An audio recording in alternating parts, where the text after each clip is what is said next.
اس نے کہا کہ مالک بھی تو ہے, رحمان بھی تو ہے, رحیم بھی تو ہے, عبادت بھی تیری کرتے ہیں تو مدد بھی تو تجھی سے مانگنی ہے نا.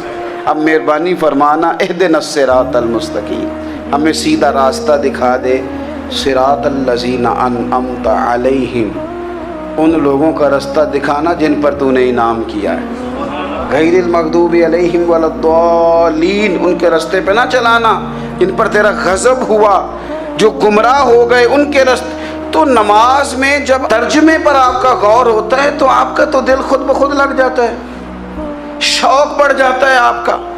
تو اتنی چیزیں ہم زندگی میں یاد کرتے ہیں, تو اگر ترجمہ بھی نماز کا یاد کر لیں اور پھر شوق سے پڑھیں تو آپ یقین کریں طبیعت کھینچی چلی آئے گی. ہمارے یہاں کچھ لوگ نماز پڑھتے ہیں پر بڑی لاپرواہی سے پڑھتے ہیں, کبھی ادھر دیکھتے ہیں, کبھی ادھر دیکھتے ہیں, کبھی بال سہلاتے ہیں. وہ میں نے دیکھا ہے سجدے جا رہے ہیں تو سیانے سیانے بندے کبھی کپڑے کو چھیڑ رہے ہیں, کبھی جگہ کو چھیڑ رہے ہیں. میرے نبی کریم صلی اللہ تعالی علیہ وسلم نے فرمایا ان لوگوں کا کیا حال ہے جو اپنی نماز میں نظریں آسمان کی طرف اٹھاتے ہیں, رکوع سے اٹھے تو اوپر دیکھنا شروع کر دیا, کیا حال ہے ان کا.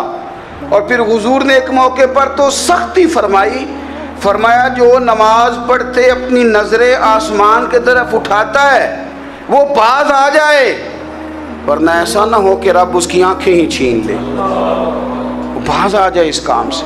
خشوع کے ساتھ نماز پڑھے, عاجزی کے ساتھ نماز پڑھے, اس کا دل لگا ہوا ہو نماز کے اندر.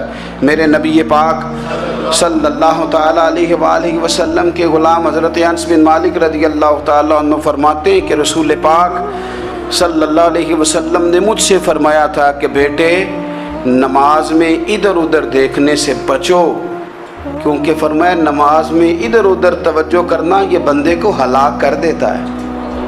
ہلاکت ہے اس میں اگر تم نے ادھر ادھر توجہ ہوگی. نماز تم مالک کی بارگاہ میں کھڑے ہو اور تم دیکھ ادھر ادھر رہے ہو. تو ایک تو نماز عاجزی کے ساتھ. پھر فرمایا والذین ہم عن اللغو معرضون, وہ لوگ جو فضول باتوں سے, لغویات سے اپنا منہ پھیر لیتے ہیں, فضولیات سے. ہمارے ہاں نا بہت سارے لوگ ایسے ہیں جو بلا وجہ ان چیزوں میں دلچسپی لیتے ہیں جو ان کے مطلب کی نہیں ہے.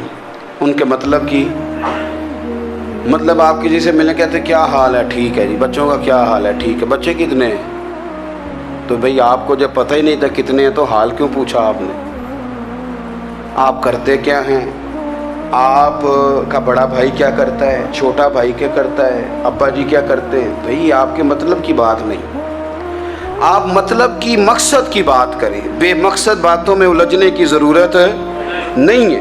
دیکھیں اپنا ادارہ میں چلاتا ہوں, اپنا گھر آپ چلاتے ہیں, اپنی ڈیوٹی آپ کرتے ہیں. آپ کو زیادہ بہتر پتہ ہے کہ آپ اپنا گھر کیسے چلا رہے ہیں. مجھے زیادہ بہتر پتہ ہے کہ میں مدرسہ مسجد, مجھے زیادہ بہتر پتہ ہے اس کے اندر کون سی اصطلاح کس طرح کرنی ہے. یہ مجھ سے زیادہ بہتر کوئی بندہ جانتا نہیں. اب ہم کیا کرتے ہیں, جب ہم دوسرے کے کام میں مداخلت کرتے ہیں تو دو نقصان ہوتے ہیں. ایک تو اس کے ساتھ ہمارا رائے کا اختلاف ہو جاتا ہے, اور دوسرا ہمارے اپنے بہت سارے کام رہ جاتے ہیں کیونکہ ہماری توجہ ہی دوسرے کی جانب تھی. اپنے بڑے سارے کام رہ جاتے ہیں. اس لیے بہت ساری ایسی چیزیں ہیں جن میں بلا وجہ کوئی مقصد نہیں. ہم پرانے لوگوں سے باتیں سنا کرتے تھے, ہمارے بزرگ کہا کرتے تھے جڑے پنڈ جانا نہیں, جڑے پنڈ جانا نہیں ہوتا راہ پوچھنے دی کی. لغویات میں نہ الجھے, فضولیات میں نہ الجھے, یعنی ٹو میں رہنا, ٹو میں. آپ یقین کریں میں نے پرسنلی طور پہ اس چیز کو محسوس کیا ہے کہ ہمارے بہت سارے اہم حقوق صرف اس لیے مس ہوتے ہیں کہ ہماری اپنے سے زیادہ توجہ سامنے والے پہ ہوتی. سامنے والے میں نے دیکھا بڑے بڑے عجیب سوال اور بڑے بڑے انوکھے سوال, مطلب یہ کہ اتنی لمبی چوڑی, اور لوگوں کو بڑا پتہ ہوتا ہے یہ فلاں آدمی جو ہے اس کے بچے کتنے ہیں, وہ بیاہ کہاں پہ ہیں, کس کس علاقے میں ان کی شادیاں ہوئی ہیں. اتنی تفصیلات کی ہمیں ضرورت نہیں ہے. ہم سے تو ہمارے بارے میں پوچھا جائے گا تو ہمیں اپنا معاملہ بڑا صاف ستھرا. دیکھیں کیا سونی بات کی مدینے والے رسول نے, قربان جائیں حضور کے جملوں پر. ایک شخص نے پوچھا حضور سونا اسلام کون سا ہے، خوبصورت مسلمان کون ہے؟ تو نبی پاک صلی اللہ علیہ وسلم نے فرمایا وہ خوبصورت مسلمان ہے جو بات اس کے مقصد کی نہیں، بے معنی ہے وہ بات وہ چھوڑ دے، بے مقصد باتوں سے الجھنا جو بندہ چھوڑ دے وہ مسلمان بڑا سونا مسلمان ہے۔ ہم کمزور اس لیے ہوتے ہیں کہ ہماری توجہ زیادہ دوسروں کی باتوں پر پڑتی ہے۔ کچھ چیزیں ایسی ہوتی ہیں جو ہم نہ فراخ دلی سے بانٹتے ہیں، اور کچھ چیزیں ایسی ہوتی ہیں جو مجبور ہو کر ہم دیتے ہیں۔ کئی دفعہ ایسا ہوتا ہے کہ سامنے والا کچھ زیادہ تکلیف میں ہوتا ہے اور ہمارے پاس بھی وسعت نہیں ہوتی، لیکن زیادہ اجر اسی بندے کو ملتا ہے جو تھوڑی تکلیف برداشت کرے اور سامنے والے کی تکلیف کو دور کرے۔ مدینہ منورہ میں نا قحط پڑ گیا تھا، غلہ نہیں ملتا تھا، تو قحط کے زمانے میں لوگ نا پھر چیزوں کو مہنگا کر کے بیچتے ہیں۔ ہمارے ہاں ایک طرف چینی کی لائنیں لگی ہوتی ہیں اور دوسری دفعہ چھاپا پڑتا ہے، پورے کے پورے گودام بھرے ہوئے نکل آتے ہیں، لوگ مصنوعی قلت پیدا کر دیتے ہیں۔